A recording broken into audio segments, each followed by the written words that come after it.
Hello friends, welcome to Brinda cookings. Friends, இன்றைக்கி நல்ல வாசனையான தாளிப்பு வெங்காய வடகம் எப்படி பண்ணலாம் அப்படின்றத தான் பார்க்க போகிறோம். இப்போ வெயில் சீசன் ஆரம்பிச்சிருக்கிறதால இந்த வெயில் காலத்தில் வருஷத்துக்கு தேவையான வடகம், வத்தல், ஊறுகாய் இது போன்ற பொருட்கள்லாம் ரெடி பண்ணி வச்சுட்டோம்னா வருஷம் ஃபுல்லாக யூஸ்ஃபுல்லாக இருக்கும். இப்போ நான் வெங்காய வடகம் தான் பண்ண போகிறேன். இந்த வெங்காய வடகம் பண்ணுறதுக்கு நான் 1 கிலோ சின்ன வெங்காயம் எடுத்திருக்கேன். இந்த வெங்காயத்தோட தோலெல்லாம் உரித்து எடுத்துட்டு தண்ணீரில் நல்லா வாஷ் பண்ணி எடுத்துக்கலாம். வாஷ் பண்ண வெங்காயத்தை எல்லாத்தையும் சுத்தமான துணியில் நல்லா தொடச்சி எடுத்துக்கிறேன். வெங்காயத்தில் ஈரம் இல்லாமல் நல்லா தொடச்சி எடுத்துடுறேன். தொடச்சி இந்த வெங்காயத்தை ஒரு மிக்ஸி ஜாரில் கொஞ்சம் கொஞ்சமாக போட்டு ஒன்றும் பாதியமாக அரைச்சிக்கிறேன். ரொம்ப நைஸாக பேஸ்ட்டு மாதிரி அரைக்காமல் ஒன்றும் பாதியமாக இது மாதிரி அரைச்சி எடுத்துக்கிறேன். எல்லா வெங்காயத்தையும் இது மாதிரி அரைச்சி எடுத்துக்கிட்டேன். அரைச்ச வெங்காயத்தை ஒரு பாத்திரத்தில் கொட்டிக்கிறேன். இப்போ இது கூட 1 ஸ்பூன் மஞ்சள் தூள் சேர்த்துக்கிறேன். மஞ்சள் தூள் சேர்த்துட்டு நல்லா கலந்து விட்டுக்கலாம். நல்லா பிசைஞ்சு கலந்து விட்டுக்கிறேன். இது கூடவே 1 ஸ்பூன் உப்பும் சேர்த்துக்கிறேன். உப்பு சேர்க்கறதால வடகம் கெட்டு போகாமல் இருக்கும், டேஸ்ட்டாகவும் இருக்கும். இப்போ உப்பு மஞ்சத்தூள் நல்லா சேர்த்து நல்லா இது மாதிரி கலந்து விட்டுட்டு இதை அப்படியே இது மாதிரி அழுத்தி ஒரு தட்டை போட்டு மூடி வச்சிடலாம். இதை ஈவினிங் டைமில் நான் இது மாதிரி பண்ணேன். இது அப்படியே ஒரு நாள் நைட்டு ஃபுல்லாக அப்படியே இருக்கட்டும். மறுநாள் காலைல பார்த்தீங்கன்னா வெங்காயத்தில் இருக்கிற தண்ணி எல்லாம் வெளியில் வந்திருக்கு பாருங்கள். இதை அப்படியே நல்லா கலந்து விட்டுட்டு நம்ம நல்லா வெயிலில் காய வச்சிடலாம்.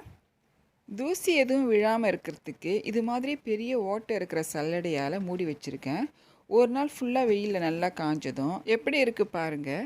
வெங்காயத்தில் இருந்த தண்ணி எல்லாம் வற்றி இருக்குது. இதை ஒரு கரண்டி வச்சு நல்லா கிளறி விட்டுக்கிறேன். நல்லா கிளறி விட்ட பிறகு இந்த வடகத்துக்கு தேவையான மசாலாலாம் சேர்த்துக்கலாம். அதுக்கு நான் ஒரு 100 கிராம் பூண்டு எடுத்திருக்கேன். பூண்டு தோலோடையே நல்லா இது மாதிரி தட்டி அதை போட்டுக்கிறேன்.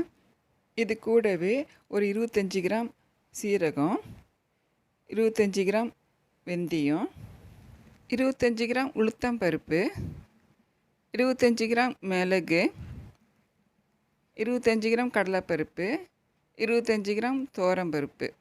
கடுகு கொஞ்சம் அதிகமாகவே சேர்த்துக்கலாம். அதனால் ஒரு 50 கிராம் கடுகு சேர்த்துருக்கேன். இது எல்லாத்தையும் நல்லா மிக்ஸ் பண்ணிக்கலாம். நல்லா அழுத்தம் கொடுத்து நல்லா பிசைஞ்சு நல்லா கலந்து விட்டுக்கிறேன். இது மாதிரி ரெடி பண்ணும் போதே நல்லா வாசனையாக இருக்கும். இந்த வெங்காயத்தோட பூண்டு இந்த மல்லிகை பொருள்லாம் சேர்த்துருக்கிறதெல்லாம் நல்லா வாசனையாக இருக்கும். அடுத்தது இது கூடவே ஒரு கைப்பிடி அளவு கறிவேப்பிலையை பொடியாக நறுக்கி வச்சுருக்கேன். அதையும் இது கூட சேர்த்துட்டு நல்லா பிசைஞ்சு நம்ம மிக்ஸ் பண்ணிக்கலாம். இது மிக்ஸ் பண்ணும் போதே நல்லா வாசனையாக இருக்கும். நம்ம வீட்டில் இது மாதிரி வடகம், ஊறுகாய் இதெல்லாம் இருந்துச்சுன்னா ரொம்ப நல்லதுன்னு சொல்லுவாங்க. அதாவது வீட்டுக்கு ரொம்ப நல்லது, அது லக்ஷ்மி கடாட்சம் இருக்கும்னு சொல்லுவாங்க. நல்லா கலந்து விட்ட பிறகு ஒரு அகலமான தாம்பரத்தட்டில் நம்ம ரெடி பண்ணி வச்சுக்கிற இந்த வடகத்தை கொட்டி நல்லா பரப்பி விட்டு காய வச்சுக்கலாம். அடிக்கிற வெயிலில் நல்லா காஞ்சிடும். இது மாதிரி நல்லா காய வச்சு எடுத்துக்கலாம். பாருங்கள், அதில் எவ்வளோ தண்ணி இருந்தது, இப்போ ஒரு சொட்டு தண்ணி கூட இல்லை பாருங்கள், அவ்வளோ நல்லா காஞ்சிருக்கு.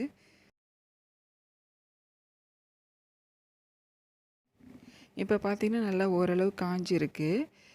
இதை நல்லா இது மாதிரி கலந்து விட்டுட்டு இப்போ பிடிக்கிற அளவுக்கு காஞ்சிருக்கு பாருங்கள். உருண்டை பிடிக்கிற அளவுக்கு இருந்தால் போதும். இந்த ஸ்டேஜில் பெருங்காயப்பொடி 1 ஸ்பூன் இதில் சேர்த்துக்கிறேன். 1 ஸ்பூன் இல்லைனா 2 ஸ்பூன் கூட சேர்த்துக்கலாம். சேர்த்துட்டு நல்லா மிக்ஸ் பண்ணிக்கிறேன்.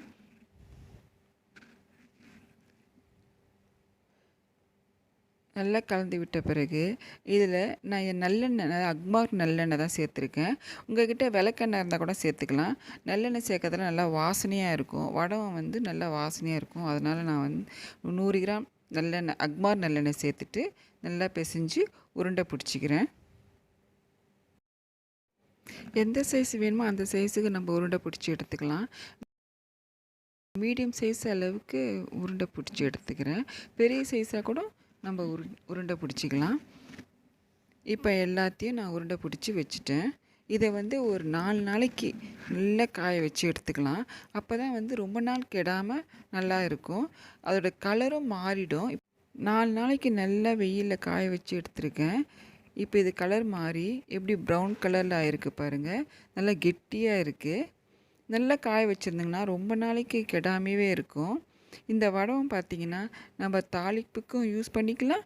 இதை வறுத்துட்டு எண்ணெயில் நல்லா வறுத்துட்டு நம்ம துவையல் கூட அரைச்சி சாப்பிட்லாம். நான் 1 கிலோ வெங்காயத்தில் தான் இந்த வடகம் போட்டு வச்சுருக்கேன்.